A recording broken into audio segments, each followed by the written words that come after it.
ako ng bangus sardines with bok choy. Ni-level up natin. So, may tomato paste ako, tomato sauce, pre-fried na boneless bangus, kamatis, sibuyas, luya, bawang, bok choy leaves. Yan. So, gigisahin muna natin lahat, ha? Para nagsasardinas din tayo. Ayan. Mainit yung mantika. Lagay na natin lahat yan. Sabay-sabay na. Dito rin ako nag-gisa sa pinagprituhan ko na bangus.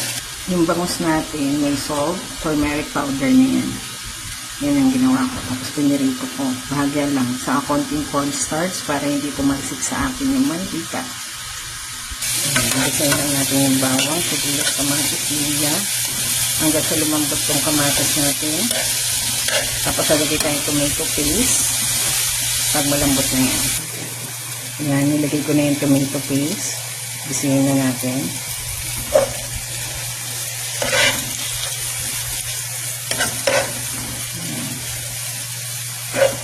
Tapos maglagay tayo ng konting tubig. Ayan, lagyan na tayo ng half cup. Ayan, para mas mabilis mailagay yung gulay. Pag kumulo na yan, lalagay na natin yung tangkay ng bok choy. Ayan, nalusaw na yung ating tomato paste at saka nagmix na siya sa ating ginisang mga gulay, ginisang bawang, sibuyas at kamatis. Lagay na natin yung bok choy stem.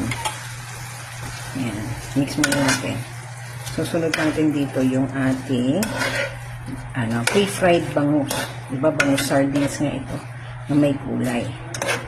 So, lagay natin yan. At saka yung ating piniritong bangus. Yan. Yan.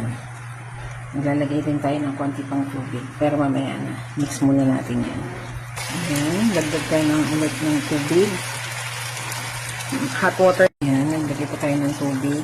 Hayaan lang natin kumulo yan para masipsip yung sauce. Pinaka tomato paste and water lang muna. Yan.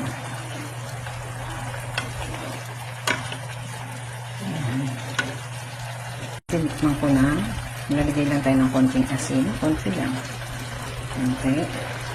Tapos, konting sugar. So, balance yung asin, alat at tamis. Ayan.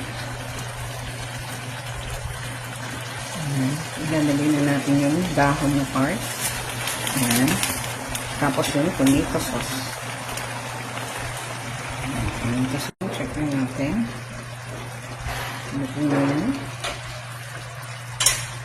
Mix na natin yung matirang tomato sauce. Yan.